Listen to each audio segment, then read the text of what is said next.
Hello students, public finance quiz 2020 में आप सभी का स्वागत है।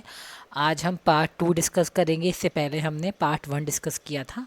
अच्छा, ये जो आप नोटिस करेंगे इस चीज़ को, ये चैप्टर वाइज क्विज बनाई गई है। इस पार्ट 2 में हम डेफिसिट फाइनेंसिंग, कैग और जो आपकी कुछ थ्योरीज हैं उससे रिलेटेड हम यहाँ पर जीरो बेस बजटिंग, ये सब कुछ इसका डिस्कशन यहाँ पर किया जाएगा। तो अगर आप अपनी बुक से चैप्टर वाइज जो स्टडी कर रहे हैं तो उसके बाद आप जैसे मैं नेक्स्ट ये चैप्टर कंप्लीट कराऊंगा, फिर जब पार्ट 3 वीडियो आएगी तो आप उसके अकॉर्डिंग अपने कुछ चैप्टर आगे प्रिपेयर कर लेना। फिर जैसे ही मैं क्विज उसको अपलोड करूँ तो आप उसको अपने आप को टेस्ट भी कर सकते हो कि क्या आपने वो चैप्टर को ठीक से पढ़ा या समझ में आया या नहीं आया है। ठीक है, तो आज हम अभी स्टार्ट करते हैं क्विज।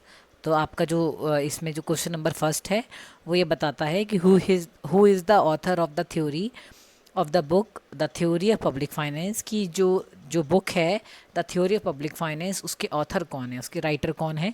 फर्स्ट कह रखा है डाल्टन है, सेकंड मस्ग्रेव है, सी है वैगनर और डी है जेबी से। तो जो थ्योरी है पब्लिक फाइनेंस, जो ऑथर हैं उसके जो बुक है उसके राइटर कौन है, रिचर्ड मस्ग्रेव। तो आप याद रखिएगा, रिचर्ड मस्ग्रेव ने यहाँ पर इस थ्योरी में 3 बातों का डिस्कशन किया है। फर्स्ट पॉइंट है इसमें कि ये बोला है उन्होंने कि जो भी हमारे पास अवेलेबल रिसोर्सेज हैं उसको हमें इफ़ेक्टिव एफिशिएंट वे में एलोकेट करना है। सेकंड है, जो हमारे पास इनकम है उसको हमें अच्छे से डिस्ट्रीब्यूट करनी है अपने सिटीज़न के बीच में। और थर्ड है, इन दोनों को ध्यान में रखते हुए जो थर्ड पॉइंट है कि हमारे पास इकोनॉमी में स्टेबिलिटी भी होनी चाहिए। तो इस तरह से जो हमारी जो बुक है the theory of public finance, उसमें 3 बातों का ध्यान दिया गया है।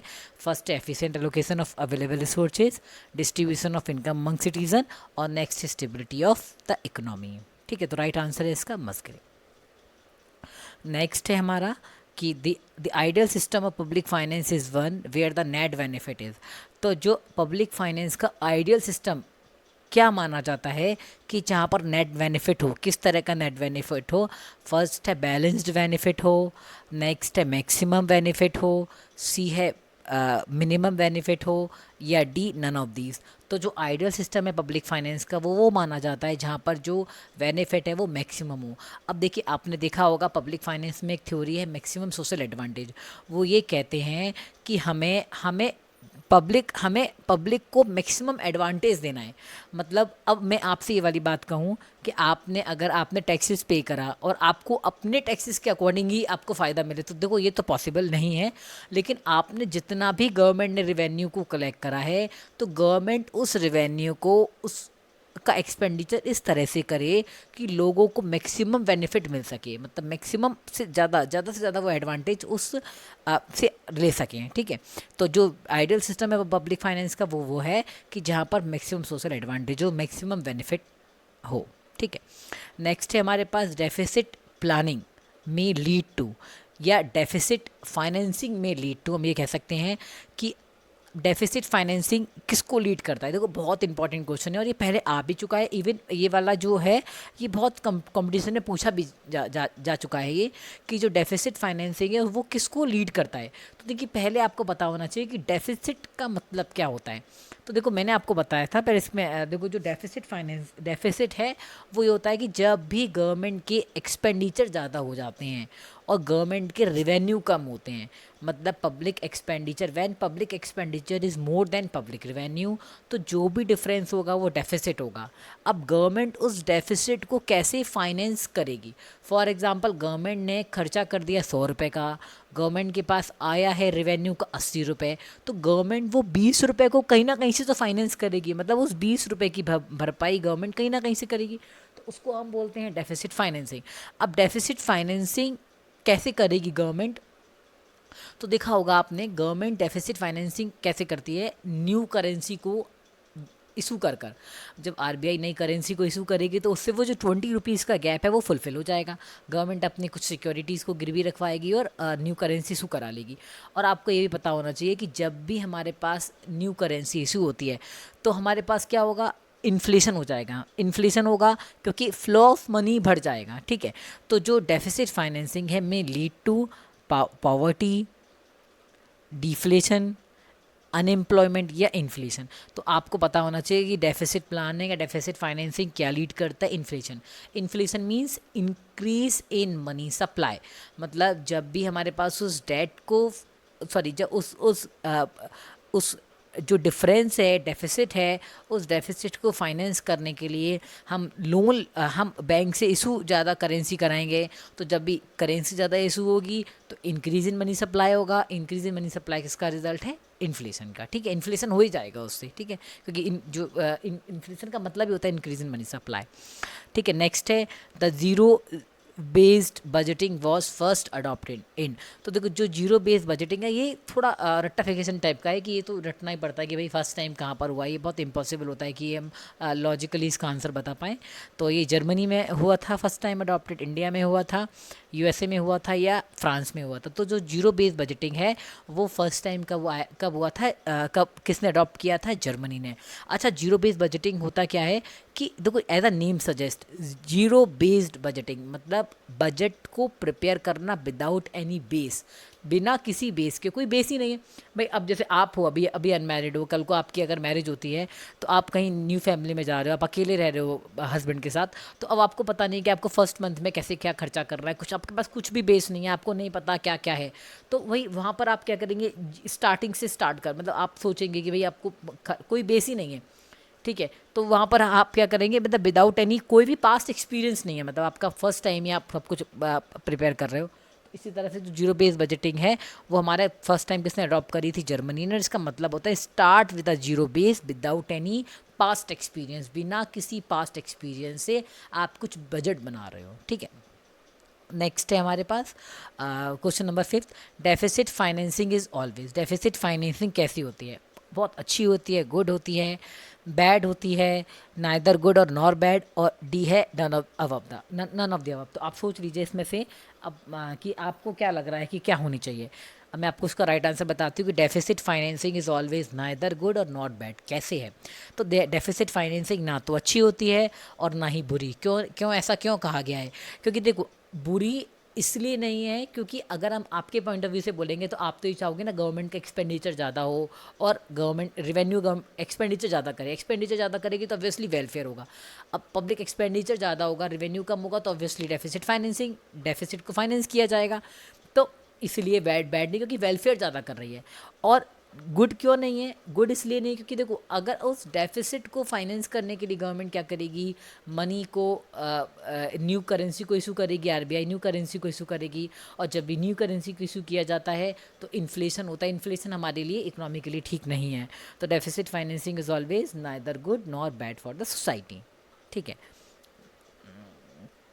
नेक्स्ट है हमारा ZBB means zero base budgeting has many advantage. उसके बहुत सारे एडवांटेज हैं, जैसे कि first offers more information on choice. ठीक है, नेक्स्ट है हमारे पास more efficient allocation of resources, a clear establishment of goal, और इसका नेक्स्ट है हमारे पास ऑल ऑफ द अबव। तो इसका आंसर है ऑल ऑफ द अबव। कैसे ऑल ऑफ दीज कैसे है, क्योंकि हमारे पास बहुत सारी इन्फॉर्मेशन होती हैं, हम अपने अकॉर्डिंग कैसे भी स्टार्ट कर सकते हैं, क्योंकि पास बजट नहीं होता हमारे पास। अपने अकॉर्डिंग रिसोर्सेज को अच्छे से एलोकेट कर सकते हैं, और हमारे पास एक क्लियर कट गोल होता है कि हमें जो एक्सपेंसेस करना है वो हमें जो बजट बनाना है वो इस पर्टिकुलर बेस पर बनाना है, इस वजह से बनाना है। ठीक है, तो इसलिए हमारा क्या हो जाएगा, इसका right answer all of these. ठीक है, नेक्स्ट है हमारे पास प्रायर इंडिपेंडेंस। इसको थोड़ा कंप्लीट कर लेना आप, ये पीपीटी ठीक नहीं दिख रही है, इसको लिख लेना आप। प्रायर इंडिपेंडेंस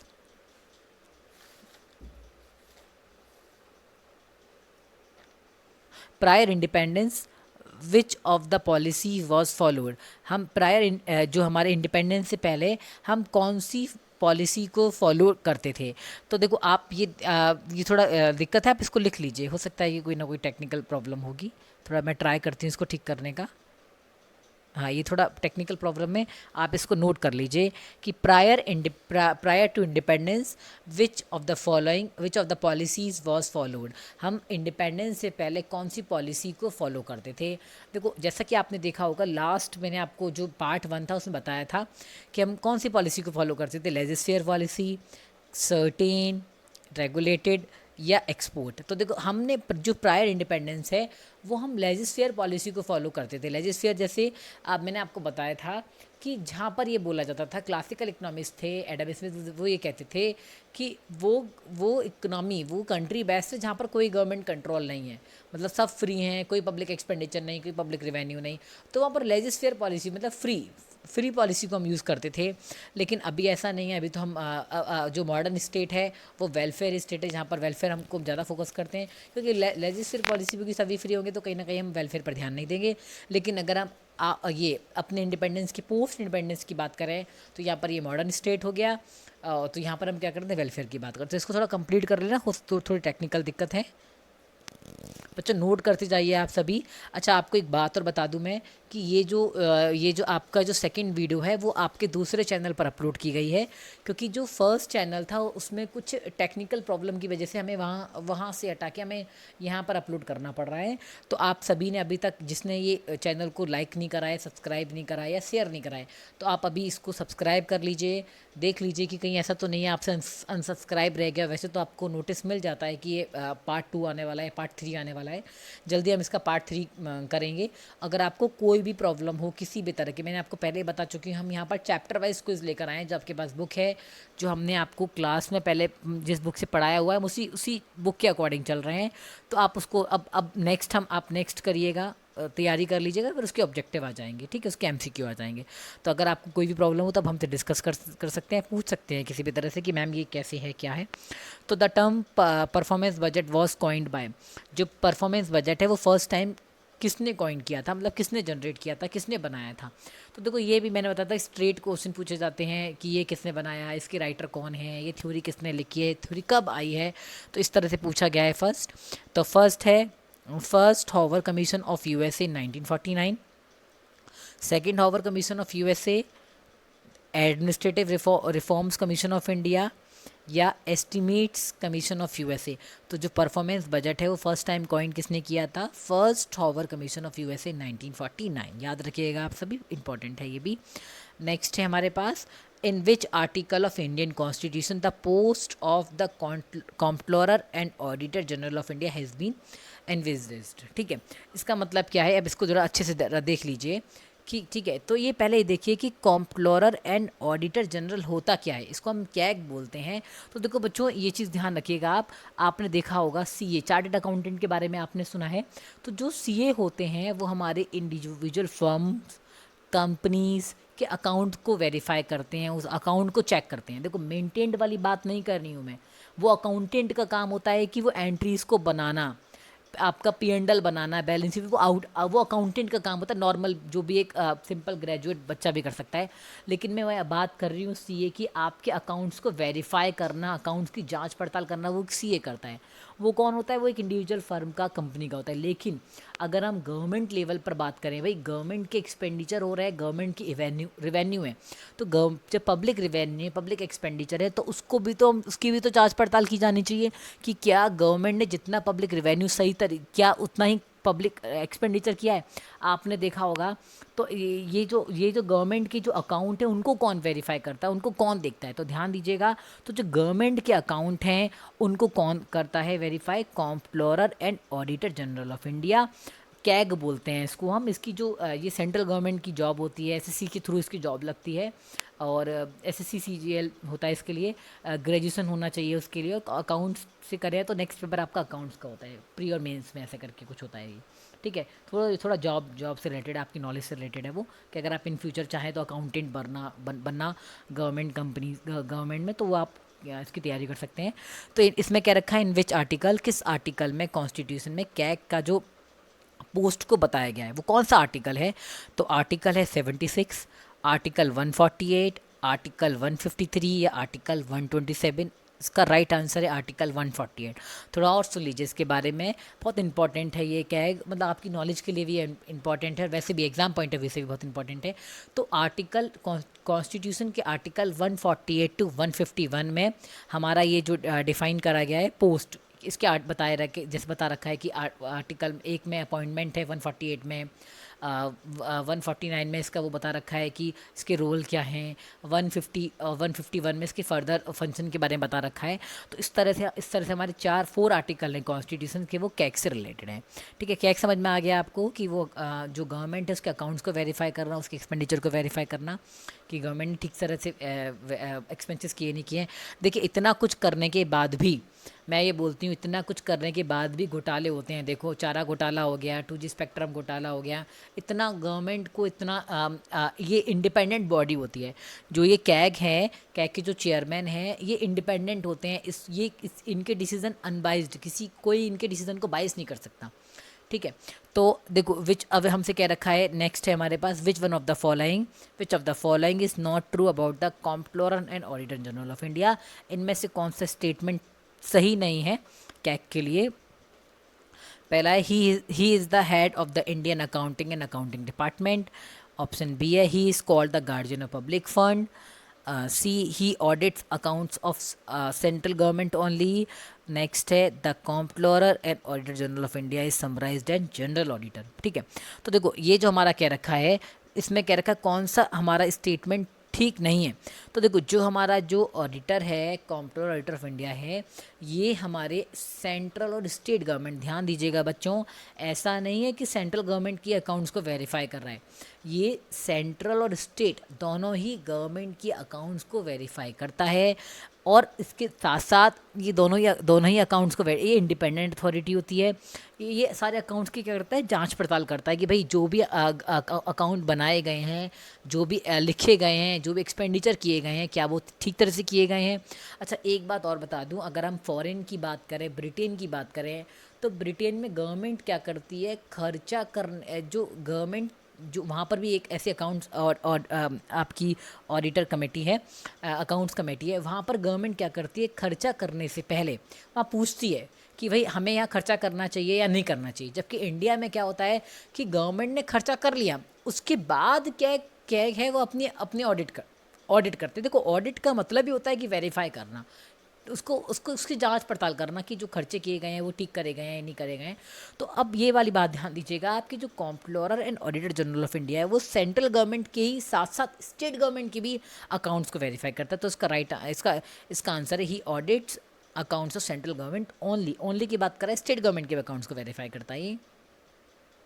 नेक्स्ट है हमारे पास, who conduct the appointment of comptroller and auditor of India. कौन अपॉइंटमेंट करता है comptroller and auditor general of India की। तो देखो बच्चों मैं आपको बता दूं कि देखो इसमें इसके ज़रा ऑप्शन देख लेते हैं कौन कौन करता है। पहला है प्रेसिडेंट ऑफ इंडिया करते हैं सॉरी। नेक्स्ट है पार्लियामेंट करती है, या फाइनेंस मिनिस्टर करते हैं, या प्राइम मिनिस्टर करते हैं। तो जो अपॉइंटमेंट है वो उसका कौन करते हैं, प्रेसिडेंट करते हैं। ठीक है, उसके जो चेयरमैन है वो, देखिए प्रेसिडेंट टोटल 12% को अपॉइंट करते हैं, जिसमें से एक ये भी हैं।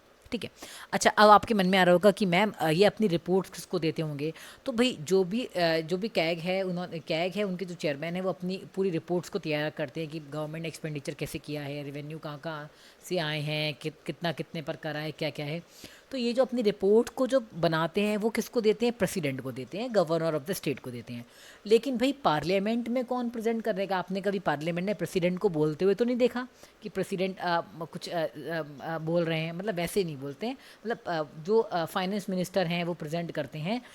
कौन प्रेजेंट करेगा, फाइनेंस मिनिस्टर हैं, वो अपनी जो रिपोर्ट है वो प्रेजेंट करते हैं। ठीक है, मतलब ये अपनी रिपोर्ट बनाकर सौंपते प्रेसिडेंट को हैं, लेकिन पार्लियामेंट में कौन प्रेजेंट करता है, आपके फाइनेंस मिनिस्टर। ये याद रखिएगा आप कि जो CAG submitted is report to the president and CAG report submitted by the finance minister. ध्यान दीजिएगा आप सभी कि क्योंकि और इसमें जो हमारे पास एक पब्लिक अकाउंट्स कमेटी होती है, उसका चेयरमैन अपोजिशन में होता है, वो भी रिपोर्ट को देखते हैं कि भाई जो रिपोर्ट बनाई गई है वो कोई गड़बड़ तो नहीं है किसी भी तरह की, वो भी जांच पड़ताल करते हैं उस रिपोर्ट की।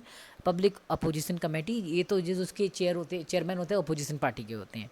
ठीक है, थोड़ा नॉलेज के लिए आपको एक्स्ट्रा बता दिया कि how long is the tenure of the comptroller auditor of general of India, कि जो कैग हैं उसके जो उसका टेन्योर कितने टाइम का है, मतलब वो कितने टाइम का टेन्योर होगा उनका, 4 ईयर, 5 ईयर, 6 ईयर या 7 ईयर। तो आप ध्यान दीजिएगा उनका जो टेन्योर 6 ईयर और 65 ईयर, ध्यान लिख लीजिए आप सभी इसमें नोट कर रहे हो तो 6 साल और 65 साल, इन दोनों में से जो भी जल्दी आ जाए तब वो उनका टेन्योर हो जाएगा। जैसे अगर किसी का अपॉइंटमेंट 58 ईयर की एज में हुआ है, ठीक है, तो 58 + 6 कितना हो जाएगा? 58 + 6 59, 60, 61, 62, 63, 64।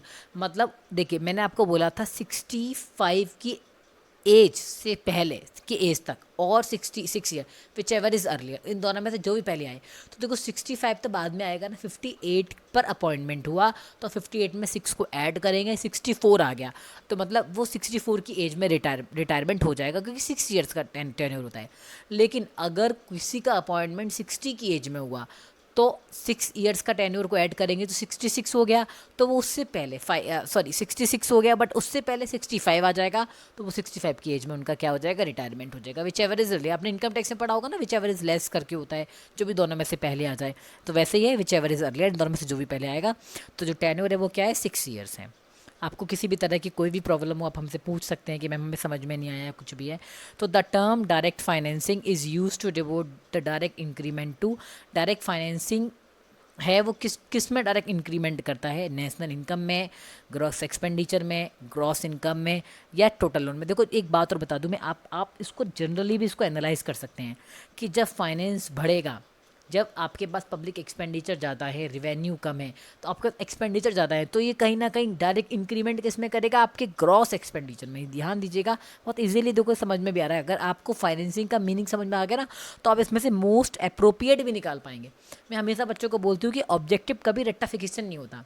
ऑब्जेक्टिव के लिए पहले आपको थ्योरी पढ़नी चाहिए, उसके बाद ही आप बेस्ट आप सिलेक्ट कर पाएंगे कि आपको पता पढ़ पाएगा कि ये क्या है। वरना ये कोई रट्टाफिकेशन नहीं है कि मैं आप जैसे आपको बता रही हूँ और आप इसमें से बस ये याद करिए। आपको पता भी होना चाहिए कि इसका आंसर ग्रॉस एक्सपेंडिचर क्यों आए, रीज़न क्या है इसका ग्रॉस एक्सपेंडिचर का आंसर, ठीक है। ये फिर से इसमें गड़बड़ आ गई है, इसको लिख लीजिएगा, थोड़ा पता नहीं शायद कोई टेक्निकल प्रॉब्लम की वजह से ऐसा हो रहा है। ये क्वेश्चन नंबर 14 है, nationalisation of industries has increased. आप लिख लीजिए इसमें कि नेशनलाइजेशन है वो इंडस्ट्रीज़ का, वो उससे क्या बढ़ा है, ठीक है। देखा होगा आपने कि नेशनलाइज हुई थी 1969 में, 14 बैंक्स को नेशनलाइज्ड किया गया था, तो उससे हमारा क्या इंक्रीज़ हुआ है? पब्लिक एक्सपेंडिचर बढ़ा है, पब्लिक रिवेन्यू बढ़ा है, पब्लिक वेलफेयर बढ़ा है, या पब्लिक लोन बढ़ा है। तो जो नेशनलाइजेशन है वो इंडस्ट्रीज़ का, उससे क्या बढ़ा है हमारे पास? Public revenue. देखा होगा आपने, अब तो आप पढ़ भी रहे होंगे थोड़ा, कि जो नेशनलाइज्ड बैंक है उनको भी प्राइवेटाइज़ किया जा रहा है। 4 बैंक का नीति आयोग ने नेम दिया था, जिसमें से 2 बैंक का फाइनलाइज हो गया अभी, बट लेकिन प्रोसेस धीरे धीरे स्टार्ट होगा। ये आपको, अगर आप न्यूज़ पढ़ते होंगे, थोड़ा देख लीजिए इस टाइप की न्यूज़ भी, क्योंकि हो सकता है कि इस तरह का कुछ पूछ लिया जाए। तो 2 बैंक हैं जिनका नीति आयोग ने नेम सजेस्ट किया है, एक तो सेंट्रल बैंक और एक इंडियन ओवरसीज़ बैंक। वो थोड़ा देख लीजिएगा, जीके से रिलेटेड है, सजेस्ट किया है, हुआ नहीं है ये। तो जो भी नेशनलाइज्ड हमारे पास इंडस्ट्रीज, उससे क्या होता है? हमारा पब्लिक रिवेन्यू बढ़ता है। नेक्स्ट है हमारे पास the difference between physical deficit and interest payment during the year is called. तो जो डिफरेंस है physical deficit and interest payment का, उसको हम क्या बोलते हैं? ये पहले भी आपके पार्ट 1 में डिस्कस किया गया है। अगर आपने पार्ट 1 को अच्छे से देखा होगा तो आप इसका आंसर इजीली दे पाएंगे कि तो इसको हम क्या बोलते हैं? ये फिजिकल डेफिसिट है, प्राइमरी डेफिसिट है, रिवेन्यू डेफिसिट है, या बजट डेफिसिट है। देखो मैंने पहले बताया था, अभी बता रही हूँ कि इसके आपको जो ऑप्शन है वो क्लियर समझ में आना चाहिए कि फिजिकल डेफिसिट का मतलब क्या होता है, प्राइमरी डेफिसिट का मतलब क्या होता है, रेवेन्यू का डेफिसिट और बजट डेफिसिट, इनका मीनिंग क्या है। तो आप अगर नोट करना तो लिख लीजिए कि फिजिकल डेफिसिट में हम क्या करते हैं? Total expenditure minus total receipt, ठीक है। उस टोटल रिसीट में से हम बोरिंग्स को एक्सक्लूड कर देते हैं। तो लिख लीजिए आप सभी, total expenditure minus total receipt, bracket में लिख दीजिए एक्सक्लूडिंग बोरिंग, ठीक है। और हम इसमें से इंटरनल जो एक्सटर्नल जो बोरिंग है उसमें वो हमारे कैसे होती है? इंटरनल एक्सटर्नल सोर्सेज से होती है, ठीक है। नेक्स्ट है हमारे पास प्राइमरी डेफिसिट। प्राइमरी डेफिसिट हमारा कैसे निकलता है? जो फिजिकल डेफिसिट है, अभी हमने ऊपर निकाला है, टोटल एक्सपेंडिचर में से टोटल रिसीट को माइनस कर देंगे, बोरिंग्स को हटा देंगे, और उसके बाद जो इंटरेस्ट पेमेंट है उसको माइनस कर देंगे, तो हमारे पास क्या आ जाएगा? Primary deficit. तो इसका राइट आंसर क्या होगा? Primary deficit. मैं अभी आगे आपको और समझा दे रही हूँ। जो रिवेन्यू डेफिसिट है वो हमारे पास क्या है? तो रेवेन्यू डेफिसिट कैसे होगा, ये हमारे पास रेवेन्यू एक्सपेंडिचर में हम जो हमारा पूरे टोटल फिस्कल ईयर है उसमें से रेवेन्यू एक्सपेंडिचर में से हम जब रेवेन्यू रिसीट को माइनस कर देंगे तो क्या आ जाएगा हमारे पास रेवेन्यू डेफिसिट। रेवेन्यू आप जानते हैं जो रिकरिंग नेचर की होती है, बार बार होने वाली है। तो जब हम रेवेन्यू एक्सपेंडिचर में से रेवेन्यू रिसीट को माइनस करेंगे तो रेवेन्यू डेफिसिट आ जाएगा। जब हम फिस्कल डेफिसिट हमारा कैसे आएगा, टोटल जो एक्सपेंसेस है उसमें से टोटल रिसीट को माइनस कर देंगे तो हमारे पास फिस्कल डेफिसिट आ जाएगा। बजट डेफिसिट है पब्लिक एक्सपेंडिचर में से पब्लिक रेवेन्यू को माइनस कर देंगे तो क्या आ जाएगा, बजट डेफिसिट। ठीक है, तो हमारे पास 4 ऑप्शन है वो हमें क्लियर कट समझ में आने चाहिए, तभी हम राइट आंसर निकाल देंगे। अभी मैं आपको यहाँ फिस्कल डेफिसिट बोल रही हूँ, एग्जाम में आपसे आ जाएगा आपसे रेवेन्यू डेफिसिट का पूछा जाएगा तो आप उसका आंसर लिख सकते हैं, फिस्कल डेफिसिट का आंसर लिख सकते हैं। आपको पता होना चाहिए कि फिस्कल डेफिसिट वगैरह ये सब कैसे निकलता है। ठीक है, नेक्स्ट है हमारे पास कि the comptroller auditor of India makes it reports. मैंने आपको पहले बता चुकी हूँ कि वो अपनी रिपोर्ट्स किसको देते हैं। ठीक है, to the Lok Sabha speaker, to the president, to the finance minister और टू द प्राइम मिनिस्टर। मैं कह रही हूँ इसमें लिखा हुआ है कि जो कैग है वो अपनी रिपोर्ट किसको देते हैं, कौन प्रेजेंट करता है ये वाली बात नहीं कह रखा है। मैंने कहा था कि देते प्रेसिडेंट को हैं या गवर्नर ऑफ द स्टेट को देते हैं, लेकिन प्रेजेंट कौन करता है, फाइनेंस मिनिस्टर। तो इसका राइट आंसर है टू द प्रेसिडेंट। नेक्स्ट है हमारे पास which one of the following is not the work of the comptroller auditor general of India. इनमें से कौन सा वर्क कैग का नहीं है। आपको कैग के बारे में आपको बता ही दिया पहले ही, क्या है, compiling the accounts of state. Next है auditing the accounts of government funded entities, जो भी गवर्नमेंट ऑर्गेनाइजेशन है, गवर्नमेंट की जो कंपनीज हैं उनका ऑडिट करना। Audit of public sector bank या audit to audit the transaction of central and state government. हमसे पूछा है इनमें से कौन सा काम कैग का नहीं है। तो कैग का काम क्या नहीं है, स्टेट और सेंट्रल गवर्नमेंट के अकाउंट को वेरीफाई करना, गवर्नमेंट की जो कंपनीज चल रही हैं उसके अकाउंट्स को चेक करना, स्टेट्स के अकाउंट्स को चेक करना। लेकिन जो जितनी पब्लिक सेक्टर बैंक हैं, जितनी भी नेशनलाइज्ड बैंक हैं, उनके अकाउंट्स को कैग नहीं देखता है। वो अपने इंडिपेंडेंट ऑडिटर को अपॉइंट करते हैं, जो सीए होते हैं वो उनके अकाउंट्स को चेक करता है। देखो एक बात और बता दूं, पहले क्या होता था कि जैसे एक आगरा है, आगरा में एक पर्टिकुलर एक एसबीआई की टोटल सारी जो ब्रांचेज हैं उनका एक ऑडिट करता था, जैसे मेन ब्रांच है वो। लेकिन बाद में जब 2014 में रूल्स में चेंजेस किए गए, उसमें ये आया कि जो भी सारी ब्रांचेज हैं वो पर्टिकुलरली अपने सीए को अपॉइंट करेंगी और उसके अपने ब्रांचेस के जो भी अकाउंट्स है वो मैनेज कराएंगी। तो जो public of auditor public sector bank है उसके अकाउंट्स को कौन देखता है, सीए देखता है, ना कि कैग। नेक्स्ट है हमारे पास who propounded law of increasing state activity. किसने ये लॉ दिया है increasing state activity. Option A है हमारे पास एडम स्मिथ, बी है R.A. मसग्रेव, सी है अडोल्फ वैगनर या डी है JB से। तो जो law of increasing state activity है इसकी प्रोपाउंड कौन थे, अडोल्फ वैगनर। 1980 में इन्होंने दिया था, जर्मन इकोनॉमिस्ट थे ये वाली बात बोलते हैं कि हमारे पास जब इनकम बढ़ेगी तो पब्लिक एक्सपेंडिचर भी इंक्रीज़ होगा, पब्लिक एक्सपेंडिचर इंक्रीज़ होगा तो ऑब्वियसली हमारे पास ग्रोथ भी बढ़ेगी। ठीक है, तो और नेक्स्ट है हमारे पास डेफिसिट फाइनेंसिंग रिलेट टू।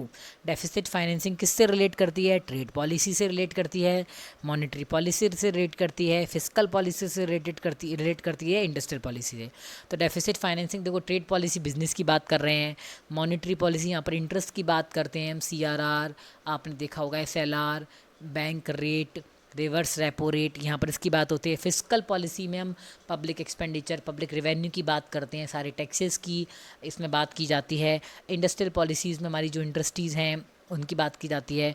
ठीक है, इंडस्ट्री जो भी इंडस्ट्रियल पॉलिसीज अप्लाई होती हैं तो जो डेफिसिट फाइनेंसिंग है वो किससे रिलेट करता है हमारे पास, मॉनेटरी पॉलिसी से, सॉरी फिस्कल पॉलिसी से। मॉनेटरी पॉलिसी तो हमारी इंटरेस्ट की बात है, फिस्कल पॉलिसी में पब्लिक एक्सपेंडिचर पब्लिक रेवेन्यू की बात होती है। नेक्स्ट है हमारे पास, लास्ट है आज का ये, the displacement effect hypothesis was propounded bye. कौन थे इसके राइटर, पीगू थे या एडम स्मिथ थे। सी ऑप्शन है पिकॉक, वाइजमैन या मसग्रेव और डी है लिंथाल। तो देखो जो हमारे पास ये थ्योरी है, इसके जो राइटर थे वो कौन थे, पीकॉक, वाइजमैन एंड मसग्रेव। तो ये जो थ्योरी है ये वैगनर्स के लॉ पर बेस्ड है। ये वाली बात बोलते हैं कि जब lower rate of taxes and expenditure are replaced by new and higher level of taxes and expenditure, all heavy public expenditure, जब भी तो पीपल हमारे क्या करते हैं, वो रेडी होते हैं कि वो पे टैक्सेस को ज़्यादा पे कर पाएँ, हायर टैक्सेस को पे कर पाएँ। तो देखिए आप ये इसका वैसे तो यही ज़्यादा ज़रूरी है कि इसके राइटर कौन थे, किसने प्रोपाउंड की थी ये थ्योरी, किसने बनाई थी थ्योरी है, तो किसने बनाई थी, पिकॉक, वाइसमैन, मसग्रेव ने। और तो अगर आप अभी हमारे नेक्स्ट, अब इसके बाद हमारे पास क्या होगा, पार्ट 3 को हम अपलोड करेंगे। अगर ये आपको अच्छा लगा तो आप अपनी फ्रेंड्स में इसको सब्सक्राइब कर सकते हैं या शेयर कर सकते हैं अपनी फ्रेंड्स में, जिससे कि वो भी पढ़ेंगे एग्ज़ाम में, उनको भी फ़ायदा होगा। तो आप लाइक करिए इसको, शेयर करिए और सब्सक्राइब करिए, ठीक है। Thank you all.